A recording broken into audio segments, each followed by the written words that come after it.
Hello friends, मैं हूं मोहित और स्वागत है आपका एसेंशियल्स ऑफ मेडिकल साइंस में। इस वीडियो में हम बात करने वाले हैं शोल्डर जॉइंट के बारे में। ठीक है, लगभग पूरा शोल्डर जॉइंट मुझे लग रहा है कि इस वीडियो में कंप्लीट हो जाएगा। अगर नहीं हुआ कंप्लीट तो फिर उसका नेक्स्ट पार्ट भी बाद में करेंगे। तो ये वाला जो डायग्राम है ये आपने अपनी बुक में भी देख सकते हो आप, बीडीसी के अंदर या कोई भी आपकी जो और कोई बुक आप यूज़ करते हो, विश्राम सिंह वगैरह, तो उसमें भी आपको ये वाला डायग्राम मिलेगा। ये है हमारा शोल्डर जॉइंट का सजाइटल सेक्शन। कौन सा सेक्शन है? सजाइटल सेक्शन है। इसको मैं एक बार आपको साइड्स क्लियर कर देता हूँ। इसके अंदर ये वाली साइड है एंटीरियर साइड, ये ऊपर वाली साइड है सुपीरियर साइड, नीचे वाली है इंफीरियर साइड और ये पीछे की तरफ है पोस्टीरियर साइड। तो एंटीरियर, पोस्टीरियर और सुपीरियर इंफीरियर यहाँ देखने को मिलेगा क्योंकि ये हमारा सजाइटल सेक्शन है। ठीक है, तो सुपीरियर, इंफीरियर और एंटीरियर, पोस्टीरियर हमें इस डायग्राम में देखने को मिल रहा है। शोल्डर जॉइंट के अंदर, शोल्डर जॉइंट के थ्रू हमने सजाइटल सेक्शन यहाँ पे लिया हुआ है। तो शोल्डर जॉइंट की बात करें तो सिंपल सी बात है, कुछ चीज़ें तो देखो ऑब्वियस सी होने वाली है। शोल्डर जॉइंट किस किस बोन के बीच में बनता है? शोल्डर जॉइंट किस किस के बीच में बनता है? स्कैपुला बोन इन्वॉल्व होती है हमारी, और उसके अलावा हमारी ह्यूमरस बोन इन्वॉल्व है। तो स्कैपुला और ह्यूमरस ये दोनों मिलके हमारा शोल्डर जॉइंट बनाते हैं। तो स्कैपुला का कौन सा पार्ट? स्कैपुला का पार्ट होता है ग्लिनोइड कैविटी। स्कैपुला में एक कैविटी होती है, अगर आपने स्कैपुला बोन पढ़ी हो तो उसे बोलते हैं ग्लिनोइड कैविटी। और ह्यूमरस का कौन सा पार्ट? ह्यूमरस का हेड। तो जो शोल्डर जॉइंट है वो क्या है? वो एक साइनोवियल जॉइंट है। कैसा जॉइंट है? सबसे पहले साइनोवियल जॉइंट है। कौन सी वैरायटी का? बॉल एंड सॉकेट वैरायटी का। Head of the humerus ball का काम कर रहा है और जो ग्लिनोइड कैविटी है वो सॉकेट का काम कर रही है। तो बॉल एंड सॉकेट वैरायटी। अब बात करते हैं इसके आर्टिकुलर सर्फेसिस की। तो आर्टिकुलर सर्फेसिस मैंने आपको बताया, स्कैपुला का कौन सा पार्ट? Glenoid cavity. और ह्यूमरस का कौन सा part? Head of the humerus. तो आर्टिकुलर सर्फेसिस में हम पढ़ेंगे पहला पॉइंट कि shoulder joint is formed by, देखो जैसे मैंने लिखा हुआ है वैसा का वैसा आपको एग्जाम में भी लिख के आना है।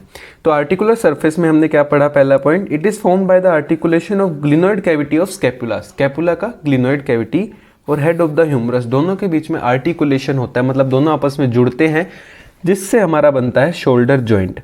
अब जो आर्टिकुलेशन है वो किस किस के बीच में हुई? ग्लिनोइड कैविटी और हेड ऑफ द ह्यूमरस के बीच में।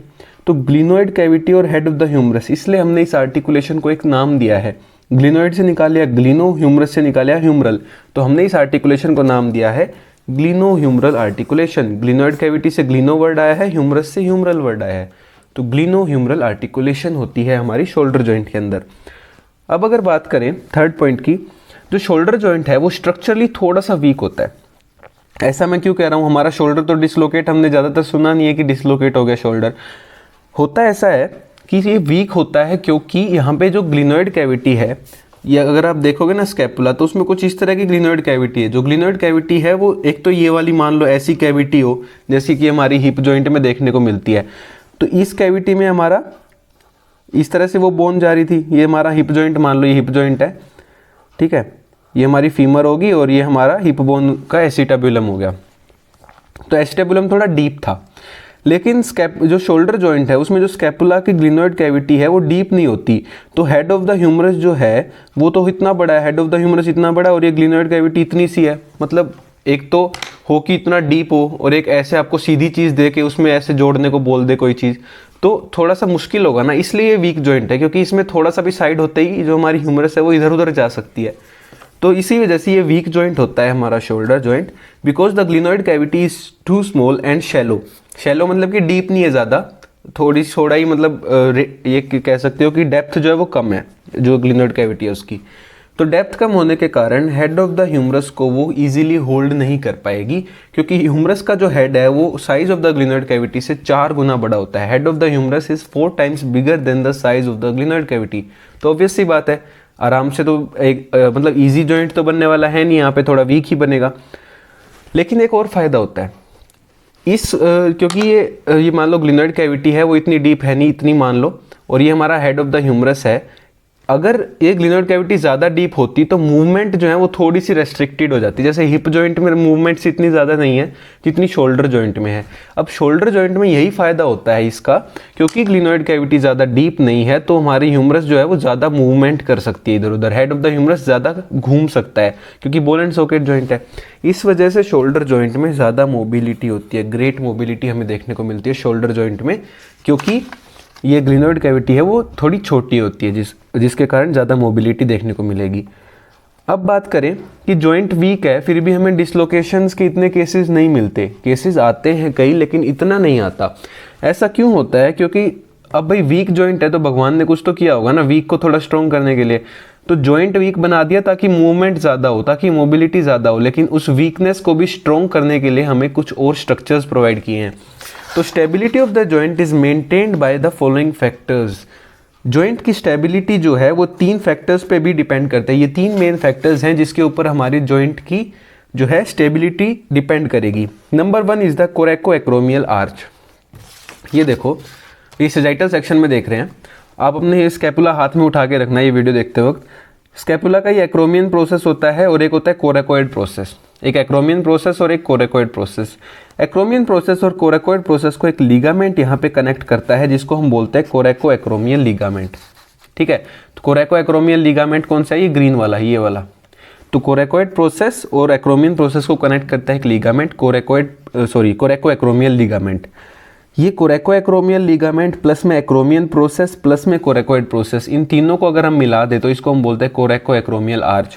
और यही जो कोरेको एक्रोमियल आर्च जो बन रही है यही एक स्टेबिलिटी प्रोवाइड करती है, स्ट्रेंथ प्रोवाइड करती है हमारे शोल्डर जॉइंट को। तो स्टेबिलिटी ऑफ द जॉइंट में सबसे पहला पॉइंट क्या आ गया? कोरेको एक्रोमियल आर्च, जो कि स्टेबिलिटी प्रोवाइड करेगी। सेकेंड जो पॉइंट है वो है musculotendinous cuff of the shoulder. आपने पढ़ा होगा मस्कुलो टेंडिनस कफ। मस्कुलो टेंडिनस कफ में 4 मसल्स आती हैं, सबस्कैपुलरिस, सुप्रास्पाइनेटस, इंफ्रास्पाइनेटस और टेरिस माइनर, जिसको हम याद करते थे, याद है सिट्स से, SITS। Supraspinatus, infraspinatus, teres minor और सबस्कैपुलरिस, ये 4 मसल्स आती हैं जिनके टेंडन मिलके एक साथ चारों टेंडन मिल जाते हैं और बनाते हैं मस्कुलो टेंडिनस कफ ऑफ शोल्डर, जो कि हमारे शोल्डर को स्ट्रेंथ प्रोवाइड करते हैं।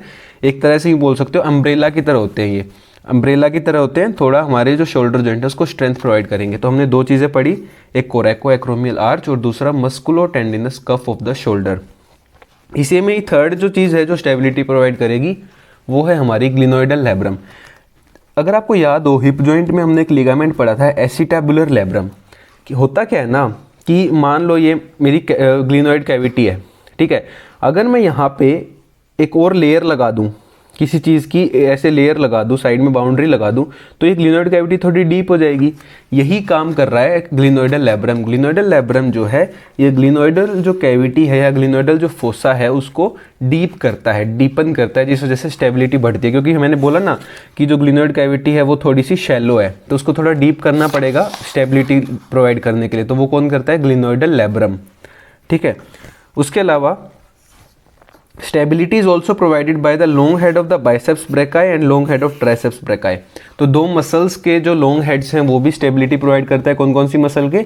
बाइसेप्स ब्रेकाई और ट्राइसेप्स ब्रेकाई, दोनों के जो लॉन्ग हेड्स हैं वो भी हमारे शोल्डर जॉइंट को स्टेबिलिटी प्रोवाइड करते हैं। उसके अलावा एटमॉस्फेरिक प्रेशर जो है वो भी जॉइंट को स्टेबिलिटी प्रोवाइड करता है। तो मेन स्टेबिलिटी ये 3 पॉइंट से आई है, coracoacromial arch, musculotendinous cuff and the glenoidal labrum. उन 2 हमने एक्स्ट्रा पढ़ लिए, 2 मसल्स हैं और एक एटमॉस्फेरिक प्रेशर। तो ये पॉइंट्स हैं जो हमारे शोल्डर जॉइंट को स्टेबिलिटी प्रोवाइड करते हैं और ये बहुत इंपॉर्टेंट पार्ट है क्योंकि इसके ऊपर भी एक शॉर्ट नोट आ सकता है कि which factors provide stability to the shoulder joint. ठीक है, अब चलते हैं नेक्स्ट पार्ट की तरफ। अब जैसा कि हम हर एक जॉइंट में करते आए हैं, जब हम उसका थोड़ा बहुत मतलब इंट्रोडक्शन पढ़ लेते हैं, आर्टिकुलर सर्फेसिस वगैरह, तो नेक्स्ट पॉइंट हमारा जो आता है वो है लिगामेंट्स। उस जॉइंट में कौन कौन से लिगामेंट्स प्रेजेंट है, ये बहुत ही इंपॉर्टेंट एक टॉपिक होता है हर एक जॉइंट में। तो लिगामेंट्स आपको पक्का अच्छे से याद होना चाहिए। सबसे पहला लिगामेंट हम पढ़ेंगे हर एक लिगामेंट की तरह कैप्सुलर लिगामेंट, फाइब्रस कैप्सूल भी बोल सकते हैं, कैप्सुलर लिगामेंट भी बोल सकते हैं। अब जो ये कैप्सुलर लिगामेंट है ये पूरे शोल्डर जॉइंट को कवर करता है, ठीक है, पूरे शोल्डर जॉइंट को एक तरह से कवर करेगा, लेकिन ये थोड़ा सा लूज होता है। शोल्डर जॉइंट के अंदर कैप्सुलर लिगामेंट थोड़ा लूज होता है, जिस वजह से फ्री मूवमेंट्स जो हैं वो हमारे शोल्डर जॉइंट की इजीली हो जाती हैं। शोल्डर जॉइंट इजीली ज़्यादा मूव कर पाता है क्योंकि कैप्सुलर लिगामेंट थोड़ा सा लूज होता है। अब जो कैप्सुलर लिगामेंट है वो पूरे शोल्डर जॉइंट को मैंने बोला लगभग कवर कर लेता है, लेकिन कवर कर रहा है, लेकिन इन्फीरियरली जो कैप्सुलर लिगामेंट है थोड़ा सा कम सपोर्टेड है, इसको थोड़ा कम सपोर्ट मिलता है, इन्फीरियरली थोड़ा सा वीक होता है कैप्सुलर लिगामेंट, जिस वजह से हमारा जो डिसलोकेशंस होती है ना शोल्डर जॉइंट में वो इन्फीरियरली ज़्यादा कॉमन होती है। जो शोल्डर जॉइंट में डिसलोकेशंस हैं वो इन्फीरियरली किस वजह से कॉमन होती हैं? क्योंकि कैप्सुलर लिगामेंट इन्फीरियरली थोड़ा सा वीक होता है और इन्फीरियरली अगर हम बात करें, इन्फीरियरली मतलब नीचे तो ह्यूमरस बोन की तरफ जा रहे हैं ना हम, और ह्यूमरस बोन के नेक के अराउंड एक नर्व जाती है, अगर आपको याद हो, एक्सिलरी नर्व। तो एक्सिलरी नर्व जो है वो डैमेज होने के चांसेस हो जाते हैं। तो अगर कोई पूछे कि inferior dislocation of the shoulder joint किस वजह से हो रहा है, कैप्सुलर लिगामेंट वहाँ पे वीक है थोड़ा, और उससे होगा क्या, उससे हमारी एक्सिलरी नर्व डैमेज हो सकती है। ठीक है, ये पॉइंट है इंपॉर्टेंट। कैप्सुलर लिगामेंट की अटैचमेंट पढ़ें तो मीडियली दो हम अटैचमेंट पढ़ेंगे, एक मीडियली और एक लेटरली। तो मीडियली क्या है, मीडियली हमारे कौन सी होगी, शोल्डर जॉइंट के हिसाब से देखोगे तो मीडियल में क्या है, स्कैपुला बोन है, और लेटरल में हमारी ह्यूमरस बोन है। ठीक है, तो मीडियली अटैचमेंट स्कैपुला पे ही होंगी। तो स्कैपुला पे कैप्सुलर लिगामेंट अटैच होता है, एक ट्यूबरकल होता है स्कैपुला पे, अगर आपको याद हो, सुप्राग्लिनोइड ट्यूबरकल। तो सुप्राग्लिनोइड ट्यूबरकल से भी आगे जाके अटैच होता है कैप्सुलर लिगामेंट स्कैपुला के ऊपर। उसके अलावा जो लैब्रम है उसके मार्जिन्स पे भी अटैच होता है। ठीक है, लेटरली बात करें, लेटरली कहाँ अटैच होगा, ह्यूमरस पे अटैच होगा। तो ह्यूमरस पे इसकी अटैचमेंट होती है, anatomical neck of the humerus पे। याद होगा आपको, ह्यूमरस में नेक्स अलग अलग तरह के होते हैं ना, एनाटॉमिकल नेक, सर्जिकल नेक, ये सब।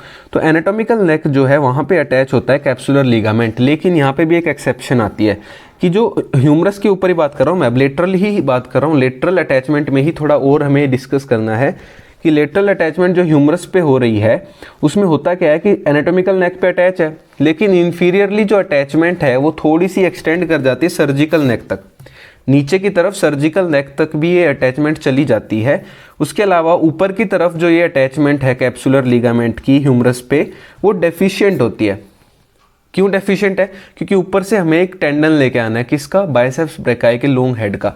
तो होता क्या है कि इन्फीरियरली तो अटैचमेंट सर्जिकल नेक तक चली जाती है, लेकिन सुपीरियरली जो अटैचमेंट है ह्यूमरस पे कैप्सुलर लिगामेंट की, वहाँ पे एक छोटा सा गैप बनता है ताकि वहाँ से एक मसल एंटर कर पाए। वो मसल भी आपको याद होगा, एक बाइसिपिटल ग्रूव होता है हमारे ह्यूमरस के अंदर, जिसके थ्रू एक मसल जाती है long head of the biceps brachii. वो long head of biceps brachii उस ग्रूव में एंटर करने के लिए कोई थोड़ा बहुत गैप चाहिए ना, इसको ऊपर से नीचे की तरफ आ रही है, तो वो गैप कौन प्रोवाइड करता है, कैप्सुलर लिगामेंट वहाँ पे डेफिशिएंट हो जाता है, कहाँ पे, सुपीरियरली। तो जिस वजह से पैसेज बनता है long head of biceps brachii के टेंडन के लिए।